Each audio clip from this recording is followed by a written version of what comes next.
Hey, what's up everybody? Jack Many Trades back here again with another video, and today I'm going to be talking to you guys about the new watchOS 10. And before we get started, please be sure to drop a like down below and give me a subscribe, as according to my YouTube analytics, about 97.5% of you guys are not actually subscribed. So if you would like to, go ahead and do that down below. It's fun. You'll get to keep up with all of the things that I do here on this channel, tech reviews, videos, tutorials, other things like that. It's a lot of fun and I love having you guys around, so definitely make sure to subscribe down below. With that being said, let's get straight into it. Alright, so here we are on watchOS 10. This is of course the Apple Watch Ultra titanium Apple Watch. And as you can see, I have the Wayfinder watch face on. This is what I've been using pretty much ever since I got the Apple Watch Ultra. When you first start up on watchOS 10, you're going to look at your watch and say to yourself, what's new? Because nothing really looks different right off the bat. But I can assure you the brand new watchOS 10 is actually probably one of the biggest updates Apple's done for their software in quite a while across any of their products. It's totally redesigned how the Apple Watch works, and I kind of like it. You know, it's definitely something that's going to take a little bit of getting used to, but right off the bat, one thing that you'll note is that the little notification icon here up in the top has gotten slightly larger, so that's something that's kind of nice to see. If you don't know that you have a notification or something like that, and you look down at your watch, you'll now see this really nice big red icon clearly showing you that you have a notification, which was a lot smaller before, so that's something that's nice. Makes it more glanceable, easier to see. So going right along here, if we swipe up from the bottom, we no longer have the control center. We now have this nice new widgets view, which has a little clock up here, tells you the date, and you have a couple of widgets here. As of yet, I have not figured out how to get rid of these how-to widgets. Pushing the minus button doesn't really do anything. So hopefully they get that fixed soon, but there's a pair of how-to widgets for some reason. I added my own now playing widget. You also have a calendar widget. Weather, so you can have your forecast there. You also have all of your health information. And you have a couple of quick actions to go to music, start a workout, or start a conversation from your messages. And of course you have your all apps here, which if we tap on this, will take us to our app view. All right, so since swiping up no longer brings up Control Center, you may ask yourself, how do we get to Control Center now? Well, it's pretty easy. Now we just tap the side button here, and that brings us to our Control Center. So we have our cellular, Wi-Fi, ping your iPhone, battery percentage, theater mode, walkie-talkie, your focus modes, flashlight, airplane mode, water mode, AirPlay, text size, and your hearing, and announce your notifications along with anything else that you may want to have in your tray that may not be shown here. So nothing really new was added here, but I do like the design. It's a lot nicer. The icons are a little bit bigger. There's sort of that transparency, which sort of gives you a feeling of being able to see through the pane, which is really nice. So I quite like that. So that is that. And since now they remapped the side button to bring up your control center, you may ask, well, how do I get to the apps that I used most recently? And that is just a double tap of the home button now, which is pretty nice. It sort of goes along with what we've had on iPhones that had home buttons for a while and many other Apple devices, so it's a pretty familiar thing, I think. You can no longer scroll your view here, so that's something that's a little bit different. The digital crown, if you slide up, will allow you to exit out of an app, and if you slide it back, it'll bring it back into place, so it no longer slides up and down. Minor change, but something to note. So you just have to scroll through with your fingers, which is not really the end of the world. So if we just go in here, here's Timers app. You can see I have an active timer right now. If I double tap, it brings me back to my app switcher, which is a little bit different than in times past. Before, if you were in an app and then you double pressed the home button, it would bring you back to your last used app. It doesn't do that anymore, which is a little bit unfortunate, but with all of the really nice changes that they've added, I think I can do without that. It doesn't take too long to get back to my last used app or to the main watch face. So speaking of watch faces here, in watchOS 10 we have a couple of new ones. So here we have the Snoopy watch face, which is a pretty cool and fun one. Snoopy and Woodstock will sort of do fun things throughout the day. It's a very nice minimalist type of watch face, no complications or anything like that. If we go here to the edit screen, you can change the color. There's a lot of fun Charlie Brown themed colors to choose from. Woodstock yellow, Great Pumpkin. We'll just stick with that, I guess. And then you have a couple of different styles to choose from. So you have none, so it's just the hands and nothing else. You can go to Peanuts 1, which is just the radial dial but no numbers. Peanuts 2, which has all of the numbers in a tight circular configuration. Peanuts 3, which is what I had it on before, which is sort of the numbers in a more square, filling out the aspect ratio of the display type of way.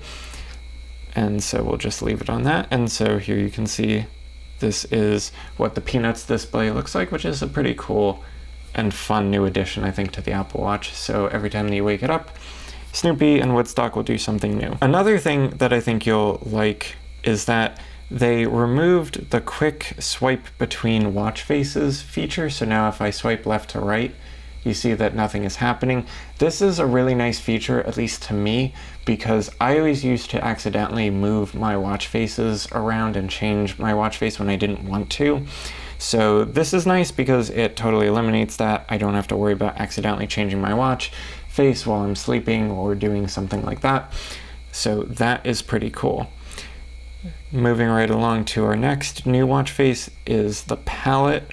So this is a really sleek, sort of minimal watch face yet again, where you have this sort of gradient palette moving around as your second hand, and then you have the colors interacting with the minute and hour hands.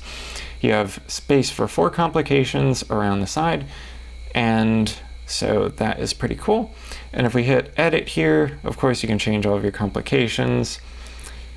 You have colors, so there's a bunch of colors to choose from. You can go with this sort of blue and orange theme, orange and yellow, purple and blue, purple and reddish, reddish and yellow, this teal, blue and orange, sort of a turquoise, green, purple, yellow, and a red, blue, and yellow. So there's lots of really nice colors to choose from. You can also do sort of a monochromatic type look if you want as well. Definitely a pretty cool watch face. Not necessarily my style, but if you like this, it's definitely there for you to use. So yeah, so I like the new watch faces, but I don't think that they're really the main draw. I think the main draw to this new release is, of course, going to be the changes to the UI. I think they're so much better. Another thing that's nice too is that if you don't want to swipe up from the bottom of your screen, you can just use the digital crown to swipe up and bring up your widgets. So that's another way to do that. Very, very easy, very nice. So speaking of UI changes, something really major that changed is this grid view that the Apple Watch has always had is now completely redesigned. It used to be that you could just zoom out and slide all over to the left, right, up, down. It was very confusing and hard to find what you were looking for.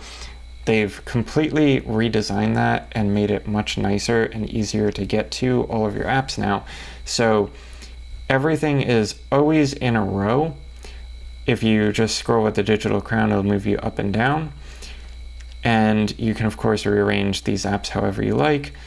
But it's so much nicer to have everything laid out in this sort of list style grid view rather than that cluster view that they had for so many years before. It was always a bit of a challenge finding the apps that you wanted. Now it's a little bit easier since they're all in a line and you can just scroll through them with the digital crown.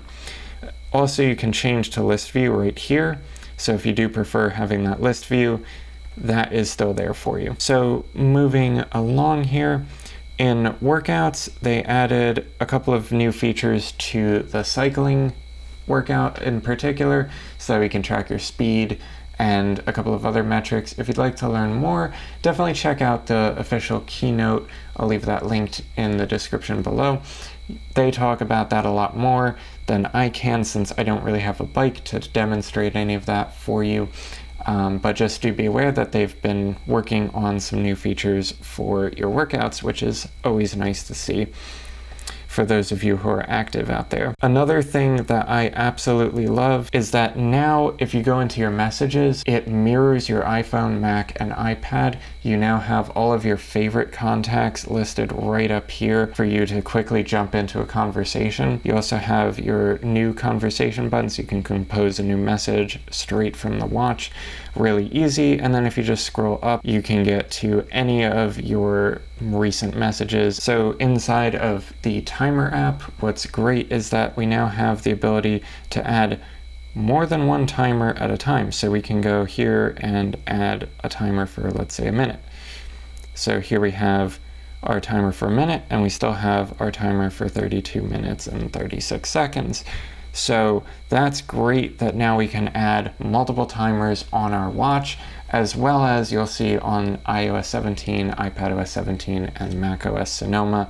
So that's really great that they're all unified in that regard. Another thing that I really like is the weather app. So on the watch, they've made it much more like the phone now, where there's animations for rain, clouds, other things like that.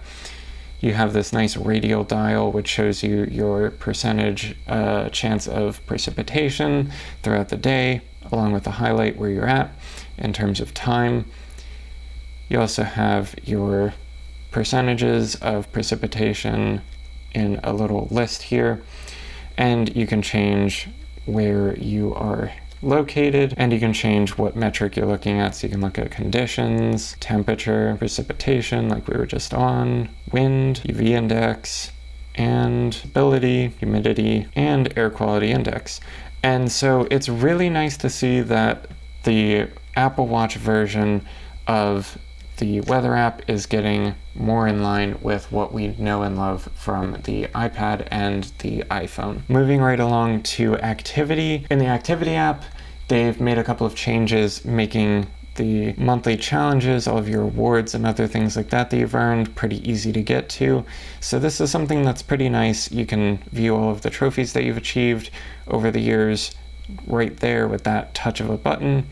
You can also see your weekly summary, change your goals, and they've implemented these really nice full screen viewers for your metrics, so you can see your stand hours, your exercise hours, and your move rings, and any activities they've recorded, steps, all of that stuff.